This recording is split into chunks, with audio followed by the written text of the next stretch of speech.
ईशावास्यम इदम सर्वम, अर्थात यह सर्व ईश्वर से व्याप्त है, ईश्वर हर जगह है।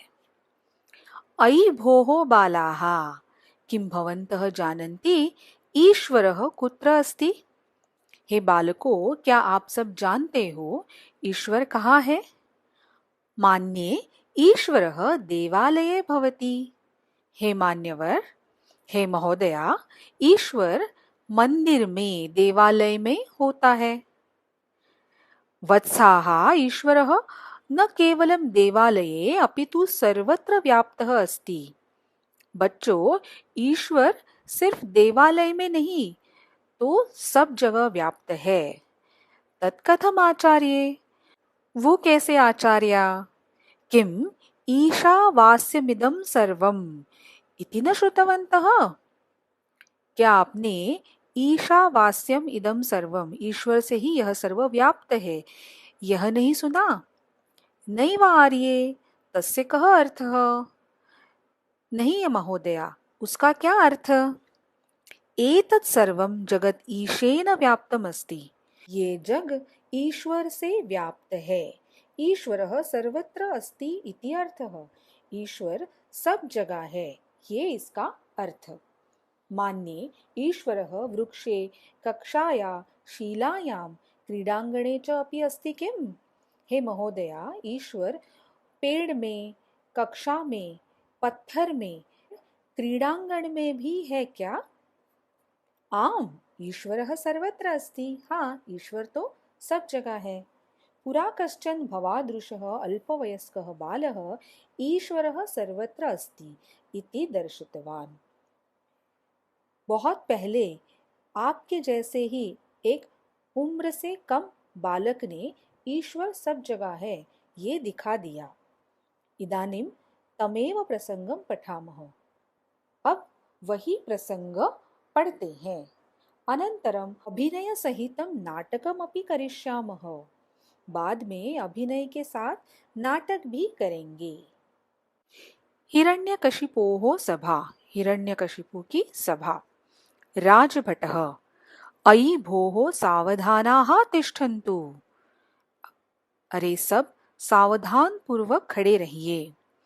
राजाधिराज राजगंभीरः त्रैलोक्याधिपतिः देवाधिदेवः दैत्यराजः हिरण्यकशिपुः आगच्छति। राजाधिराज, सारे राजाओं में कुशल, राजगंभीरः, त्रैलोक्य के अधिपति, देवताओं के देव, दैत्यों के राजा हिरण्यकशिपुः आ रहे हैं। सभासदः, विजयताम महाराज विजयताम, विजयताम महाराज विजयताम। सारे सभासद साथ में कहते हैं, महाराज आपकी विजय हो। हिरण्यकशिपुः, ह ह ह ह अट्टहासेन सह अहम एव सर्वशक्तिमान अस्मि, अहम अमरः अस्मि। हिरण्यकशिपु जोर से हंसते हुए कहता है, मैं ही सबसे शक्तिमान हूँ, मैं अमर हूँ। मंत्री, सत्यम दैत्यराज, सच में दैत्यराज। सुराः असुराः यक्ष गंधर्व किन्नराः भवतः सर्वे भीताः तिष्ठन्ति। तो सत्य है दैत्यराज, सूर असुर, सूर मतलब देवता, असुर राक्षस, यक्ष गंधर्व किन्नर सारे ही आपसे भयभीत होके, डर के खड़े हैं। दैत्य पुरोहितः, भगवन् देशे सर्वत्र भवतः एव पूजा भवति। दैत्य पुरोहित कहते हैं कि हे भगवान, देश में सभी जगह आपकी ही पूजा होती है। अन्य देवतानां पूजा आराधनम न भवति, दूसरों देवताओं की पूजा आराधना नहीं होती। इतः परम यज्ञ भागादिकम अपि देवेभ्यः के अपि दास्यन्ति। अब से यज्ञ का भाग भी, अर्थात यज्ञ में दी जाने वाली आहुति, तो देवेभ्यः न के अपि दास्यन्ति, तो यज्ञ में दिए जाने वाली आहुति भी अब से देवों को कोई नहीं देगा। हिरण्यकशिपुः, साधु साधु। अच्छा अच्छा। अयि भोः मन्त्रीन्, हे मंत्रीगण, सर्वत्र जनाः मामेव ध्यायन्ति खलु। सब जगह लोग मेरा ही ध्यान करते हैं सच में। मंत्री, देव, सर्वत्र भवतः एव नाम कीर्तनम भवति किंतु। हे देव, सब जगह आप ही का ही नाम कीर्तन होता है, परंतु अधोमुख मौनम तिष्ठति, सर नीचे करके चुपचाप खड़ा रहता है। तो मंत्री कहते हैं कि हे भगवान, सब जगह आप ही के नाम का कीर्तन हो रहा है, परंतु, और ऐसे बोल के वो रुक जाते हैं और अपना सर नीचे करके चुपचाप खड़े रहते हैं। हिरण्यकशिपुः सक्रोधम, आहा, जानामि जानामि, भवान मम पुत्रस्य विषये वक्तुमिच्छति खलु। तो हिरण्यकशिपु क्रोध से, गुस्से से कहते हैं, हाँ, जानता हूँ, आप मेरे पुत्र के, मेरे बेटे के विषय में ही बोलना चाहते हैं सच में। मंत्री मंद ध्वनिना, सत्यम देव, धीरी आवाज में मंत्री कहते हैं, सच में देव। हिरण्यकशिपुः, मम पुत्रकः एव मम शत्रुः अस्ति, कुलकलङ्कः सः प्रह्लादः अहर्निशं मम शत्रोः हरेः गुणगानं करोति। मेरा पुत्र ही मेरा शत्रु है, कुल के लिए कलंक वो प्रहलाद दिन रात मेरे शत्रु हरि का गुणगान करता है। सेनापति ही स्वामिन, गजस्य पददलनेन अपि सह जीवति, कि हे स्वामी, हाथी के पैर के नीचे दिया तो भी वह जीवित रहा। हिरण्यकशिपुः, अहो महद आश्चर्यम, अरे बहुत बड़ा आश्चर्य है। सेनापति ही, भवत आज्ञया वयम उत्तुंग शिखरात् तं पातितवन्तः, तथापि सः न मृतः। आपकी आज्ञा से हमने उसे ऊंची चोटी से भी गिरा दिया, फिर भी वह नहीं मरा। मंत्री, रज्ज्वा बंध्वा समुद्र मध्य क्षिप्तवन्तः तथापि। मंत्री कहते हैं, डोरी से, रस्सी से बांध के समुद्र के बीच में फेंक दिया, फिर भी। हिरण्यकशिपुः हस्तौ मर्दयन सक्रोधम, हाथ को गुस्से से मलते हुए, आहा, किम करवाणी एतस्य, क्या करूं इसका।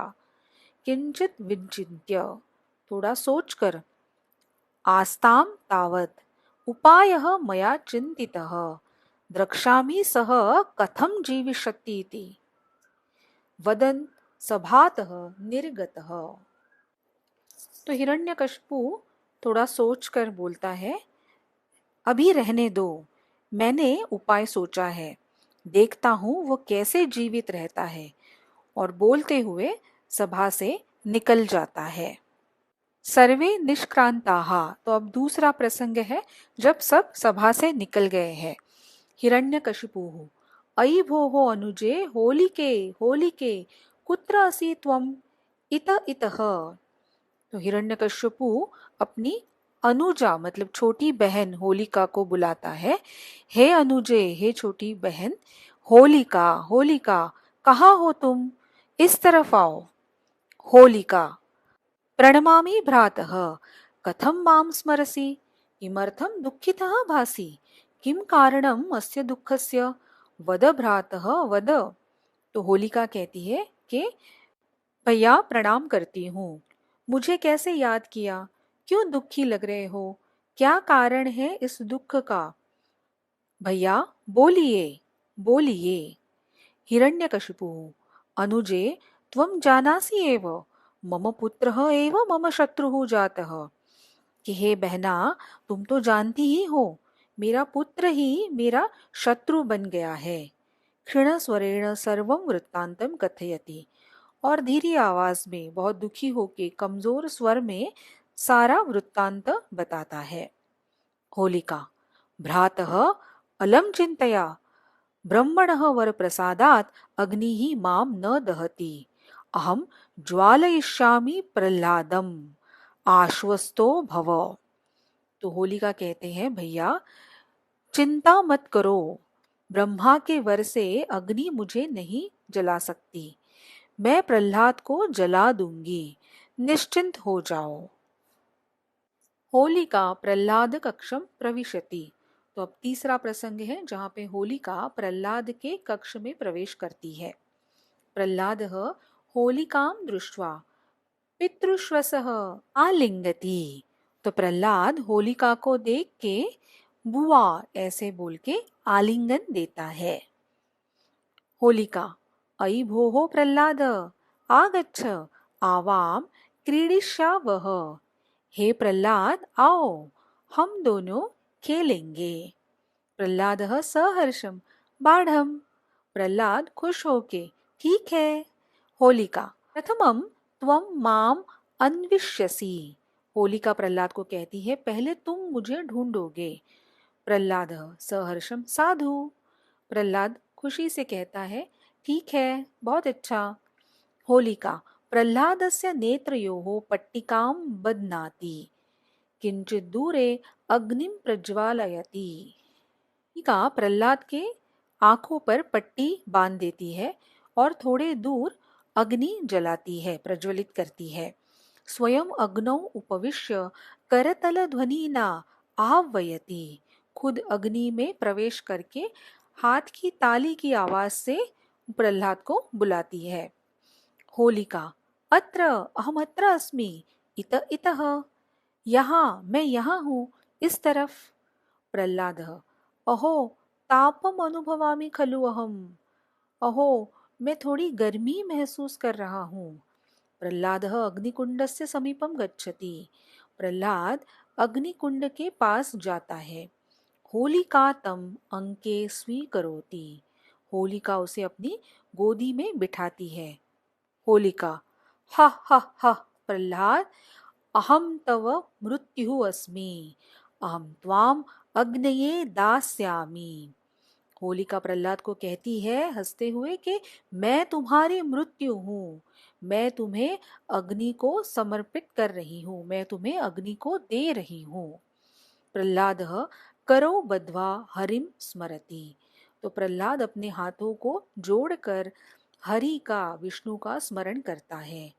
ओम नमो नारायणाय, ओम नमो नारायणाय, ओम नमो नारायणाय। ऐसे वो नारायण के नाम का जप करना शुरू कर देता है। नारायणस्य कृपया प्रहलादः रक्षितः भवति। नारायण की कृपा से प्रहलाद सुरक्षित रहता है। ब्रह्मणः वरस्य दुरुपयोग कारणात् अग्निः होलिकामेव ज्वालयति।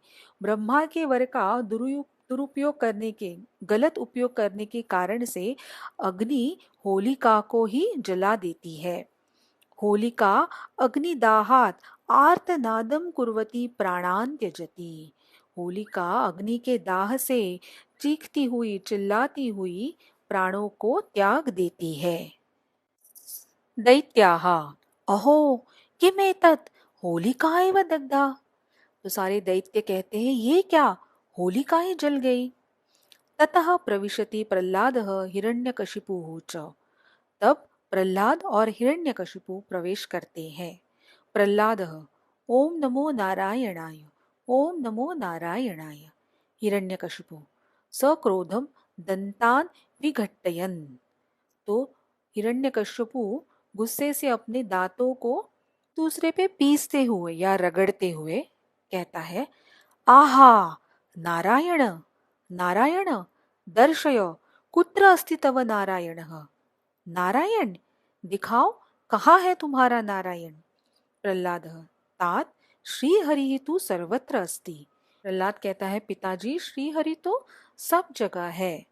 हिरण्यकशिपुः किम ते हरिः अत्र अस्ति तत्र अस्ति सोपानेषु अस्ति अथवा अस्मिन् स्तंभे अस्ति। हिरण्यकशिपु गुस्से से प्रहलाद को पूछता है क्या तुम्हारा हरि यहाँ है, वहां है, सीढ़ी में है, क्या इस स्तंभ में है। प्रहलाद नूनम हरिः सर्वत्र अस्ति अस्मिन् स्तंभे अपि अस्ति। सच में हरि तो सब जगह है, इस स्तंभ में भी है। हिरण्यकशिपुः आहा मूढ़ पश्य पश्य अनेन खड्गेन स्तंभम अंशामि। हिरण्यकशिपु बोलता है अरे मूर्ख देख देख, इस खड्ग से स्तंभ को तोड़ दूंगा।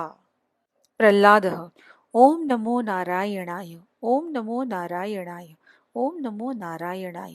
तो प्रहलाद नारायण के नाम का जप करते रहता है। हिरण्यकशिपुः स्तंभं प्रहरति, हिरण्यकशिपु वो स्तंभ पे प्रहार करता है। महता गर्जनेन नृसिंह स्तंभात बहिः आगच्छति, बड़ी गर्जना करके नृसिंह स्तंभ के बाहर आ जाते हैं। नृसिंह क्रोधेन सिंह गर्जनम कुर्वन् पापात्मन् अद्य तव मृत्युः सन्निहितः कालः अहं तव।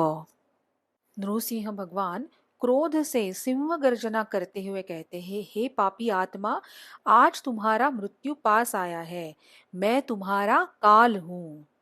हिरण्यकशिपु आदौ आश्चर्येण पश्यति पुनः कथयति, पहले आश्चर्य से देखता है फिर बोलता है, आहा असत्यवादिन, अहम ब्रह्मदेवात् वरम प्राप्य अमरः अस्मि, त्वामेव मृत्युलोकम प्रेषयिष्यामि।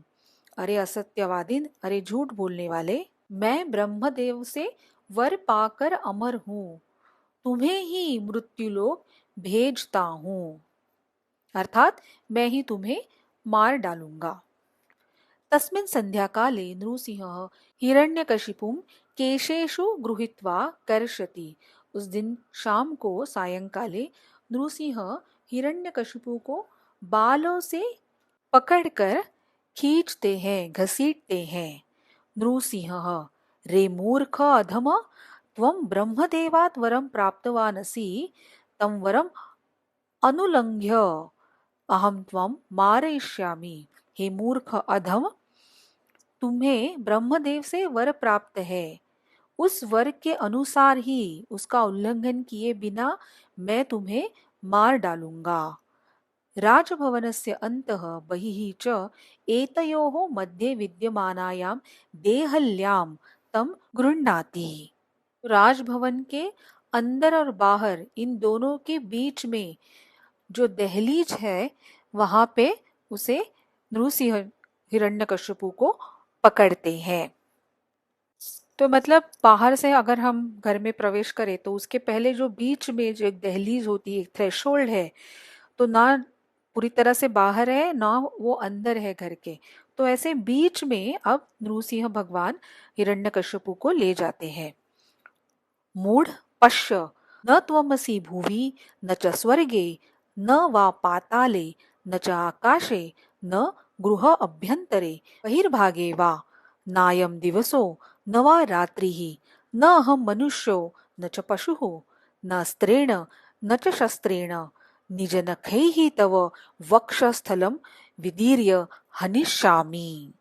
नृसिंह कहते हैं, हे मूर्ख, देखो, ना तुम भूमि में हो, मतलब भूमि पर हो, ना तुम स्वर्ग में हो, ना तुम पाताल में हो, ना आकाश में हो, न घर के अंदर हो न बाहर हो, और ये न दिवस है न रात्रि, क्योंकि वो सायंकाल का समय था, ना मैं मनुष्य हूँ और ना ही पशु। तो नृसिंह अवतार ऐसा है कि आधा मनुष्य और आधा पशु, पूरी तरह से मनुष्य भी नहीं और पूरी तरह से पशु भी नहीं। और न अस्त्रेण, तो मैं कोई अस्त्र के द्वारा भी नहीं और कोई शस्त्र के द्वारा नहीं, निज नखे ही, मेरी नाखून के द्वारा तुम्हारे वक्षस्थल यानी तुम्हारे चेस्ट को चीर कर मैं तुम्हें मारूंगा। तो इस तरह से नृसिंह भगवान ने जो सारे कंडीशंस थे वर में मिले थे हिरण्यकश्यप को, उन सबका पालन करते हुए ऐसी सिचुएशन और ऐसी जगह उन्होंने निर्धारित की कि अब वे उसे मार सकते थे बिना जो वर मिला है उसका उल्लंघन किए हुए। भीतः प्रभो क्षमस्व माम क्षमस्व, हिरण्यकश्यप अभी भयभीत होके बोलता है कि हे प्रभो, मुझे क्षमा करो, मुझे माफ करो। नृसिंह अधम न ते अपराध क्षम्य, तब नृसिंह भगवान कहते हैं, हे नीच, तुम्हारे अपराध क्षमा करने जैसे नहीं है। सिंह गर्जनम कुर्वन् हिरण्यकशिपोः वक्षः स्थलं भिन्नति, सिंह की जैसे गर्जना करते हुए हिरण्यकशिपु के छाती को चीरते हैं। अध्यापिका एवं बालः प्रह्लादः ईश्वरः सर्वत्र अस्ति इति दर्शितवान्। तो अब सारे प्रसंगों का वर्णन करने के बाद, ये कथा बताने के बाद अध्यापिका शिक्षिका बच्चों को कहती है, इस प्रकार बालक प्रहलाद ने ईश्वर सब जगह है ये दिखा दिया। अतएव उच्यते ईशावास्यम इदम सर्वम। इसीलिए कहा गया है कि यह सर्व ईश्वर से व्याप्त है, ईश्वर सब जगह है। इस कहानी को अगर आपको वीडियो रूप में, एनिमेटेड रूप में देखना है, होलिका दहन, तो इस वीडियो को जरूर से देखिएगा।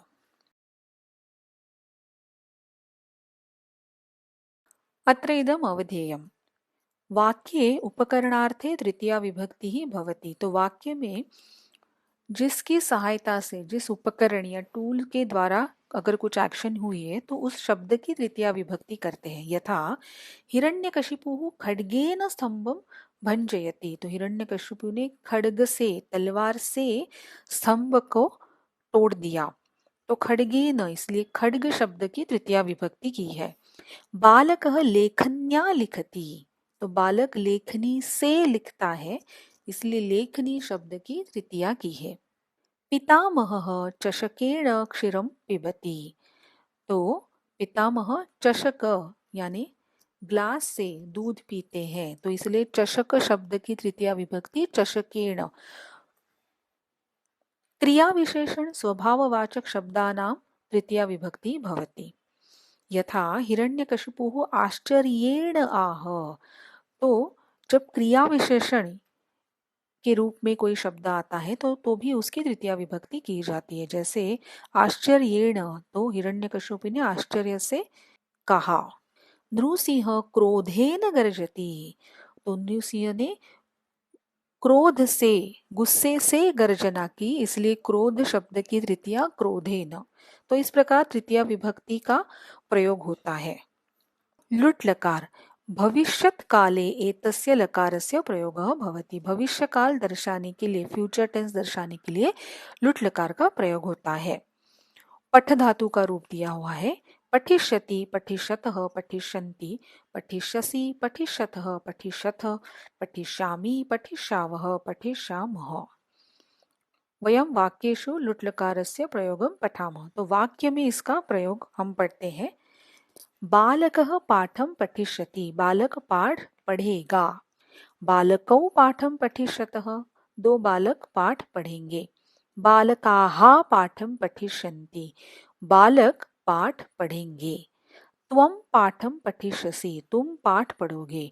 युवां पाठं पठिष्यतः और यूयं पाठं पठिष्यथ।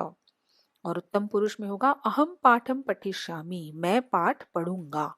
आवाम पाठम पठिष्यावः, हम दोनों पाठ पढ़ेंगे। और अंत में बहुवचन होगा वयम पाठम पठिष्यामः, हम सब पाठ पढ़ेंगे। लुट् लकार को और अच्छे से डिटेल में समझने के लिए इस वीडियो को जरूर देखिएगा। इसकी लिंक डिस्क्रिप्शन में दी हुई है।